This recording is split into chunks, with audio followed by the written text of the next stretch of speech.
اس نے جواب دیا، میں چاہتا ہوں کہ آپ کے اصحاب کے دلوں کو اپنے قبضے میں کر لوں تاکہ ان کے دل میرے ساتھ اور جسم آپ کے ساتھ رہیں۔ آپ علیہ السلام سمجھ گئے کہ یہ شیطان ہے۔ آپ نے اسے بہت پھٹکارا اور کہا، اے خدا کے دشمن، اس کشتی سے نکل، تو لعنتی اور رجیم ہے۔ شیطان نے کہا، ارے ذرا میری بات تو سن لو۔ آپ نے فرمایا، کہو کیا کہنا چاہتے ہو؟ اس نے کہا، چند صفتیں ہیں جن کے ذریعے میں انسانوں کو ہلاک کرتا ہوں، جن میں سے ایک حسد کی صفت ہے۔ آدم علیہ السلام سے حسد کے جرم میں مجھے بارگاہ الہی سے نکلنا پڑا اور لعنت کا طوق ہمیشہ کے لیے میری گردن میں پڑ گیا۔ دوسری بری صفت حرص و لالچ ہے، جس کی وجہ سے آدم علیہ السلام جنت سے نکالے گئے اور میری مراد بر آئی۔ ابن عباس رضی اللہ تعالیٰ عنہ فرماتے ہیں، جب چاندی اور سونے کا پہلا سکہ ڈھالا گیا تو شیطان بہت خوش ہوا، اسے اٹھایا، آنکھوں سے لگایا، سینے سے بھینچا اور خوشی کا نعرہ لگایا کہ تم دونوں سکھو، میری آنکھوں کا نور ہو اور دل کا قرار ہو۔ اب آدمی تم سے محبت کریں گے اور تمہارے عشق میں مبتلا ہوں گے۔ اب مجھے اس بات کی فکر نہیں ہے کہ لوگ بت پوجیں گے یا نہیں، میرے لیے یہی بہت ہے کہ آدمی تم سے محبت کریں۔ پیغمبر اسلام صلی اللہ علیہ وآلہ وسلم نے فرمایا، ملعون ہے وہ شخص جو درہم و دینار کا بندہ ہو۔ دوسری روایت میں ہے کہ جب پہلا سکہ بنایا گیا تو شیطان نے اسے اٹھا کر اپنی پیشانی پر رکھا، چوما اور کہا، جو شخص تجھے چاہے گا وہ حقیقت میں میرا بندہ ہوگا۔ ایک دن رسول خدا صلی اللہ علیہ وآلہ وسلم اپنے چند اصحاب کے ساتھ تشریف فرما تھے۔ آپ نے دیکھا کہ ایک جوان، مضبوط اور پھرتیلا آدمی صبح سے کام میں لگا ہوا ہے۔ آپ کے صحابہ نے اس پر اظہار افسوس کیا اور کہا، کاش یہ شخص اپنی قوت و طاقت اور جوانی کو راہ خدا میں خرچ کرتا۔ حضرت صلی اللہ علیہ وآلہ وسلم نے فرمایا، ایسی بات نہ کرو، وہ کوشش میں لگا ہے تاکہ اپنے آپ کو دوسروں کے سامنے مانگنے کی ذلت سے بچا لے اور ان کا محتاج نہ رہے۔ اس شخص نے اپنے اس عمل سے راہ خدا میں قدم اٹھایا ہے۔ اگر اس کا مقصد اپنے ماں باپ یا بیوی بچوں کے اخراجات پورے کرنا ہوتا تو بھی اس کا یہ قدم راہ خدا میں اٹھتا۔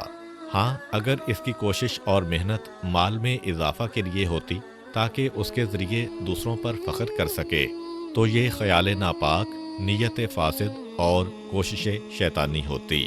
ایک دوسری روایت میں پیغمبر اسلام صلی اللہ علیہ وآلہ وسلم سے نقل ہے کہ آپ نے فرمایا، جو شخص حلال مال کمانے گھر سے نکلے اور اپنے والدین اور بیوی بچوں کے لیے محنت کرے تو وہ شخص ایسا ہی ہے جیسے اس نے راہ خدا میں قدم اٹھایا ہو، لیکن اگر کوئی صرف ذخیرہ اندوزی کے لیے محنت کرے تو اس نے شیطان کی راہ اختیار کی ہے۔ ایک اور حدیث میں آتا ہے کہ جس شخص کے پاس مال زیادہ ہوگا اس کا حساب بھی سخت ہوگا، اور جس کے دوست یار زیادہ ہوں گے اس کے گرد بہت سے شیاطین جمع ہوں گے۔ اسی ضمن میں حضرت علی کرم اللہ وجہہ کا فرمان ہے کہ درہم و دینار کی محبت شیطان کے تیروں میں سے ایک تیر ہے۔ شیطان کے فریب دینے والے جالوں میں سے ایک جال جو انسان کے گمراہ کرنے کا سبب ہو سکتا ہے وہ زیادہ سے زیادہ کمانا ہے۔ شیطان اس طریقے سے وسوسہ کر کے امانت میں خیانت اور لوگوں کے مال کو غصب کرنے یا اس میں تصرف کرنے پر تیار کرتا ہے۔ امام جعفر صادق فرماتے ہیں، جس شخص پر لوگوں کو اطمینان اور اعتماد ہو اور اسے کوئی امانت سپرد کر دی جائے، اگر اس امانت کو اس کے مالک تک پہنچا دے تو گویا اس نے اپنے گلے سے آگ کی 1000 گرہیں کھولی ہیں۔ لہٰذا امانت داری کے معاملہ میں ہوشیار رہو اور اسے مالک کے حوالے کرنے میں کوتاہی نہ کرو، کیونکہ جو شخص کسی چیز کو اپنے پاس بطور امانت رکھتا ہے، ابلیس اس کے اوپر اپنے حوالی موالی 100 شیطانوں کو مسلط کر دیتا ہے تاکہ وہ اسے امانت کو ادا کرنے سے روکیں اور وسوسہ پیدا کر کے اسے گمراہ کریں اور اس کی بدبختی کا سامان فراہم کریں۔ حضرت موسیٰ علیہ السلام کے زمانے کا سرکش فرعون اس قدر مغرور ہو گیا تھا کہ ان کی دعوت کے مقابلے میں قرآن کی آیت کے مطابق صاف صاف کہتا تھا، اگر میرے علاوہ تم نے کسی اور کو اپنا معبود بنایا تو میں تمہیں قید میں ڈال دوں گا۔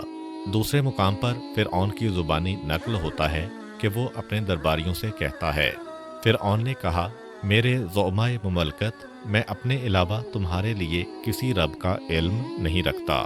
اس کے بعد اس نے اپنے پیر اور پھیلائے اور اس کا غرور آسمان پر پہنچ گیا اور اس نے کہا انا ربکم الاعلی، میں ہی تمہارا سب سے بڑا پروردگار ہوں۔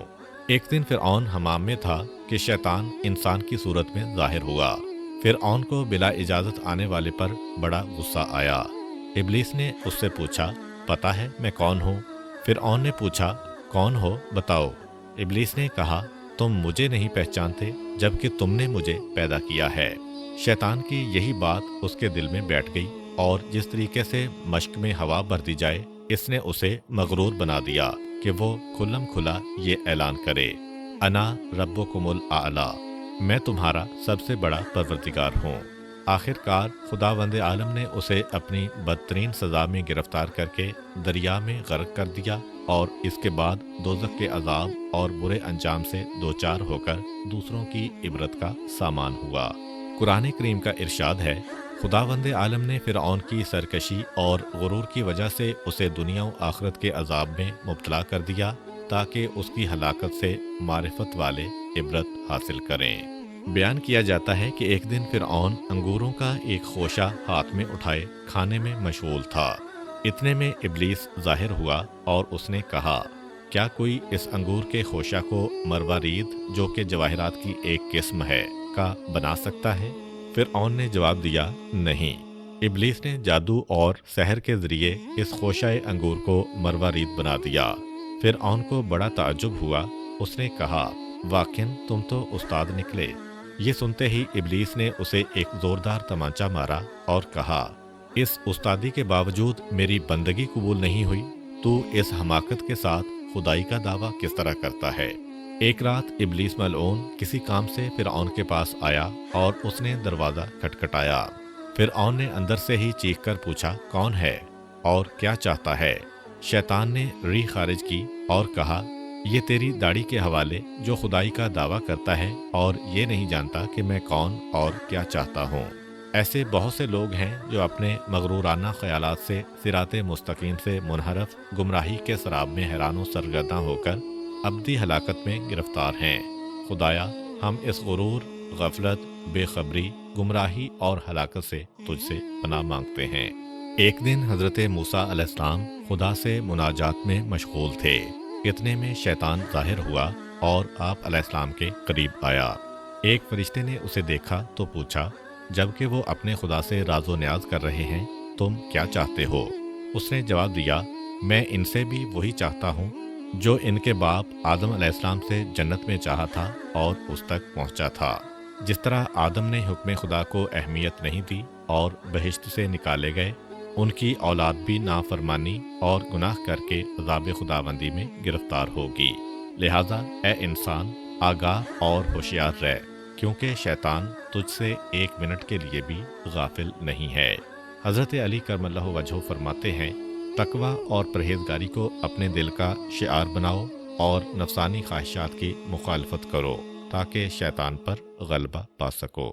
ایک دن پیغمبر اسلام صلی اللہ علیہ وآلہ وسلم ایک جگہ سے گزرے تو آپ نے دیکھا کہ مجمع میں ایک طاقتور شخص زور آزمائی کر رہا ہے اور وہ پتھر جسے لوگ پہلوانوں کا پتھر کہتے ہیں اسے زمین سے اٹھانے میں لگا ہے، اور تماشا دیکھنے والا مجمع اس آدمی کی زور آزمائی کو دیکھ کر اس کا حوصلہ بڑھا رہا ہے۔